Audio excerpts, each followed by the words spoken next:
Mana letak keadilan Allah? Kalau ada orang beriman berbuat maksiat saat di dunia, kok bisa masuk surga saat di akhirat? Sementara ada orang tidak beriman, amal baiknya kelihatan banyak di dunia. Bantu orang, gak pernah mabuk, gak pernah bunuh orang, gak pernah macam-macam, suka bantu, suka nyumbang, suka macam-macam. Tapi dia gak beriman, kok bisa masuk neraka? Di mana keadilan Allah? Halo? Pernah dengar pertanyaan ini? Itu pertanyaan itu, kalau muncul sekarang, itu sebetulnya pertanyaan yang telat. 15 abad yang lalu sudah ada pertanyaan serupa. Jadi kalau ada yang bertanya seperti itu, terima kasih Bu, Pak, pertanyaan bagus sekali. Itu diantara sekian pertanyaan Anda yang paling bagus untuk saat ini. Cuman memang agak telat pertanyaan ini. 15 abad yang lalu sudah ada yang bertanya seperti Bapak dan Ibu. Nah, siapa yang bertanya itu? Sayyidah Aisyah Ummul Mukminin radhiyallahu taala anha bertanya kepada Nabi, ya Rasulullah, itu si fulan belum beriman, tapi amal baiknya kelihatan banyak banget, suka bantu, suka nyumbang, suka ini, suka itu. Nanti di akhirat masuk surga enggak? Anda tahu, begitu pertanyaan itu muncul, yang turun langsung surah dengan namanya Al-Furqan. Ayat yang ke-23. Tuh. Ya, kalau Anda nggak belajar nih isi-isi di Quran, kadang-kadang tuh logika semacam ini kalau iman kita lemah itu bisa langsung jatuh seketika. Dan ketika jatuh pada titik nol itu mudah diarahkan kemanapun. Banyak orang di brainwash kemudian, jadi pindah kemana aja. Bahkan nanti bisa keras, bisa kasar, bisa tembak orang, bunuh orang, kerjain ini, kerjain itu. Yang tadinya baik tiba-tiba bisa jadi bermusuhan, bisa jadi macam-macam. Itu hati-hati. Wa qadimna ila ma amilu min amalin faja'alnahu haba'an manthura. Quran surah ke-25 ayat 23. Dilihat sini. Saya berikan dulu petanya, gambaran singkatnya. Kita tinggal di mana sekarang? Di bumi. Oh. Kenapa? Oh, ya sudah. Kalau sudah tidak ada harapan untuk kehidupan di bumi, maka saya sarankan pindahlah ke Bekasi. Karena banyak sekali harapan di Bekasi. Harapan Indah, Duta Harapan, sampai ujung harapan.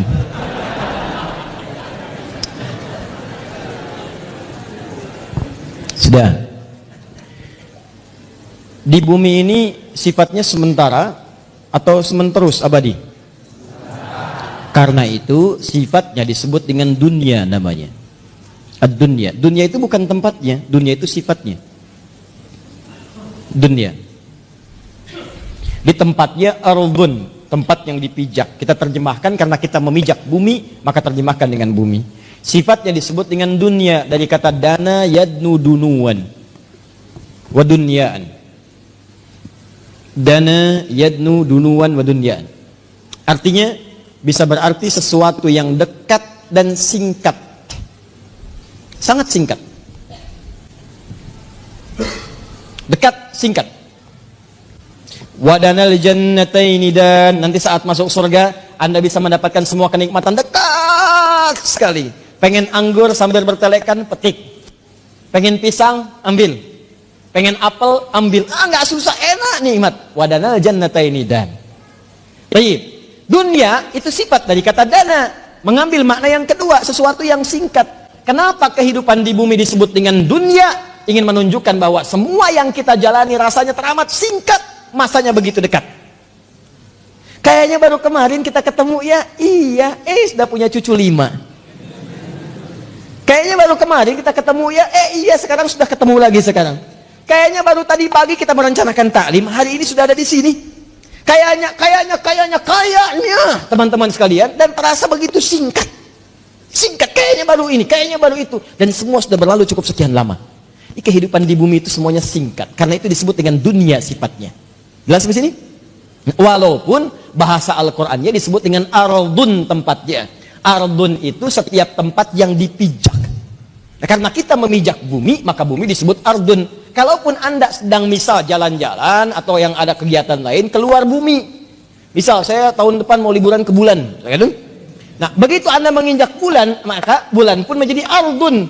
Ardun, bulannya bahasa Arabnya komarun. Komar itu bulan, badrun itu purnama. Coba ketika Anda keluar dari bumi memijak bulan dan menetap misalnya dalam beberapa waktu di situ, maka ketika Anda pijak itu menjadi ardun bagi Anda.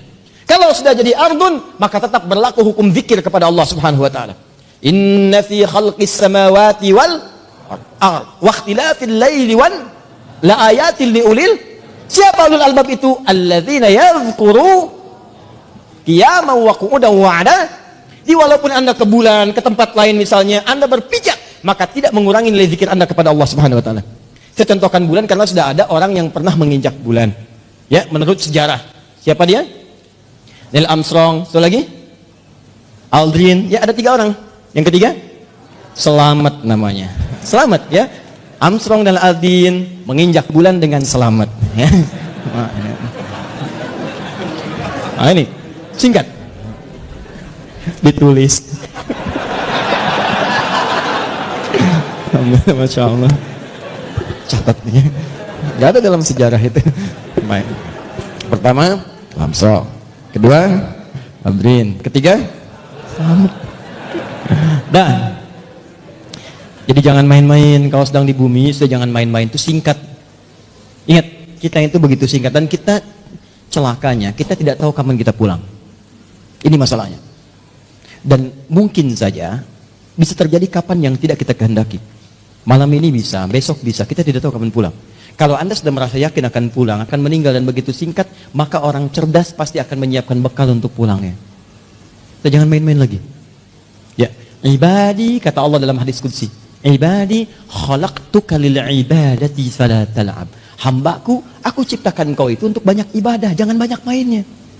Wa ma khalaqtul jinna wal insa illa liya'budun. Wa qasamtu laka rizqaka fala tat'ab. Dan kamu mesti yakin aku telah tentukan kadar rezekimu, jangan terlalu lelah. Kerja ini hanya untuk mengumpulkan. Aku udah bagi, kamu berikhtiar, kamu dapat. Kamu mendekat kepada saya untuk ibadah, saya berikan keberkahan dan luaskan rezekimu. Kamu tinggalkan saya untuk mencari dunia, maka saya akan buat kamu sibuk dalam urusan dunia. Kamu merangkak mencari dunia, sibuk. Malam mikirin dunia, sore mikirin dunia, siang mikirin dunia. Dan kata Allah, saya pastikan kamu pun tidak akan meraih lebih daripada apa yang telah aku tetapkan untukmu. Di bawah secapek Anda pun dapatnya cuma segitu juga. Jangan terlalu banyak mainin. Nah, jadi ketika Anda tinggalkan ini, bumi, pindah kemudian di satu tempat persimpangan, alam pemisah, disebut dengan barzakh. Barzakh itu pemisah. Bainahuma barzakhul la yabghiyan. Nah, kemudian tempatnya disebut dengan kubur. Afala ya'lamu idza bu'thira ma fil kubur. Nanti dari sini pindah kemudian ke akhirat. Di akhirat ini secara cepat baru kita bicara surga dan neraka. Surga dan neraka. Tengah-tengahnya ada Araf. Jadi kalau kita ingin bicara surga dengan neraka, fokus baik-baik, maka tempat yang dibicarakan bumi atau akhirat? Saya ulang. Di bumi ada surga tidak? Tidak. Ada neraka tidak? Tidak. Nah, di mana ada surga? Di akhirat. Kan pertanyaan tadi, kenapa dia tidak masuk surga, yang lain masuk surga? Berarti Anda sedang bicara hukum akhirat, bukan sedang bicara hukum dunia. Jelas? Nah, dalam kaidah mengatakan, di setiap tempat yang berbeda, pasti memiliki hukum yang tidak sama. Jangankan masalah akhirat, di bumi saja kalau tempatnya beda, hukumnya tidak sama. Toilet Lebak Bulus akan beda dengan toilet Kampung Rambutan. Di sini bayar 1.000, sana 2.000. Parkiran sini 3.000, parkiran sana 4.000. Anda ke GGP dengan Grand Mall, jangan harap kemudian bayarnya sama. Saya dari GGP bayarnya segini, kenapa di sini beda? Kalau mau sama, Bapak parkir di Grand Mall sana. Bayarnya ke sini. Silahkan. Oh, itu baru hukum dunia. Maka apalagi ketika Anda akan bawa ke hukum akhirat. Kalau Anda ingin pindah ke tempat yang lebih hebat lagi, tempat yang lebih bagus lagi, maka jangan samakan dengan hukum yang pernah Anda dapati saat berada di bumi. Makanya jangankan hukumnya, benda-benda bumi pun gak akan dibawa ke akhirat. Makanya ketika seseorang kemudian wafat itu artinya meninggalkan bumi, meninggalkan dunia. Maka disebutlah kemudian telah meninggal dunia. Kenapa kalimatnya meninggal dunia? Orang sudah paham kok, wafat juga cukup wafat. Kenapa kalimat meninggal dunia dimunculkan? Maksudnya semua hukum-hukum dunia, bekal-bekal dunia akan ditinggalkan ketika dia meninggalkan tempat ini. Ayo, antum yang kumpulkan uang yang banyak, antum kumpulkan handphone yang banyak, yang paling canggih, kumpulkan mobil yang paling hebat, luaskan rumah antum, silahkan. Cuman saya kasih tahu dari sekarang, begitu antum meninggalkan dunia, antum akan meninggalkan semua yang antum banggakan itu. Jadi nggak usah takut. Kalau anda disebut oleh sementara orang kamu nggak kaya, nggak apa-apa, cukup hidup. Toh orang kaya juga kalau meninggal nggak akan dibawa kekayaannya. Silahkan cek, gelarnya sama, tinggalnya sama dalam tanah. Nggak percaya silahkan, dia meninggal, antum meninggal, sama aja. Nggak ada yang dikuburkan dengan mobilnya, dikuburkan dengan handphonenya, dengan rumahnya, dengan kebanggaannya, nggak ada. Kenapa? Karena yang dibawa ketika dia pulang ke tempat lain bukan bekal dunianya. Ini habis, tinggal. Apa yang dibawa ke akhirat? Yang dibawa itu bekal amal akhirat, bukan dunia. Jadi tidak adil kalau ada orang ke akhirat bawa bekal dunia, itu nggak adil. Yang adil itu siapkan bekal akhirat. Begitu kamu ingin ke sana, bawa bekal itu. Jelas? Nah sekarang persoalannya, apa bekal akhirat itu? Bekal akhirat itu cuma dua. Kalau ingin masuk surga, dua bekalnya. Satu iman, kedua amal soleh. Iman plus amal soleh. Gini caranya. Saya ulang. Satu iman, dua apa? Amal soleh. Buka Quran surah kedua Al-Baqarah ayat 25, paling kanan sebelah atas. Wa basyiril ladzina amanu, iman, wa amilus solihati, amal soleh, anna lahum jannatin tajri min tahtihal anhar. Maka orang yang punya iman dan membuktikan imannya dengan amal soleh itu, kami akan jamin muaranya dengan surga, dengan segala keindahannya. Sungai-sungai mengalir di bawahnya dengan segala ragam dan jenisnya.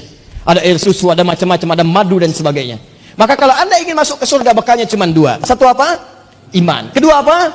Amal soleh. Ini bekalnya. Pertama iman, diberikan bekal semua. Semua yang lahir itu membawa iman dalam dirinya. Cuman yang merubah itu lingkungannya. Kullu mauludin yuladu 'alal fitrah. Semua yang lahir dari rahim manusia manapun membawa fitrah. Fitrah diantaranya apa? Keimanan.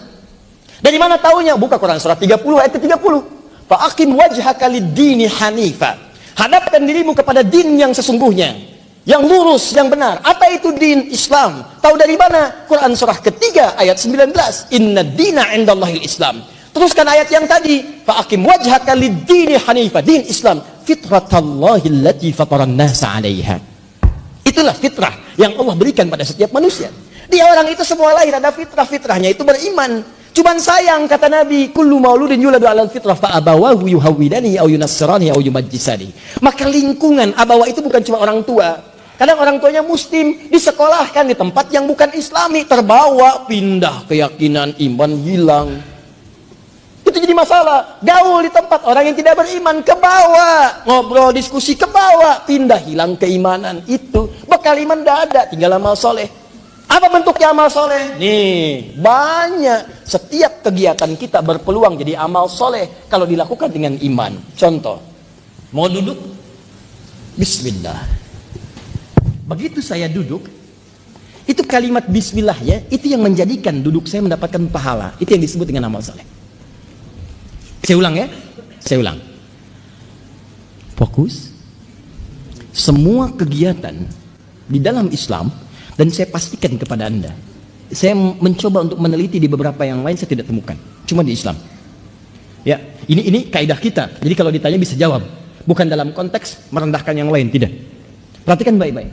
Cuma di dalam Islam yang semua aktivitasnya itu bersanding dengan doa, dari mulai bangun tidur sampai tidur lagi. Silahkan cek. Bangun tidur kita ada doanya? Ada. Cek di tempat lain, anda tidak akan temukan.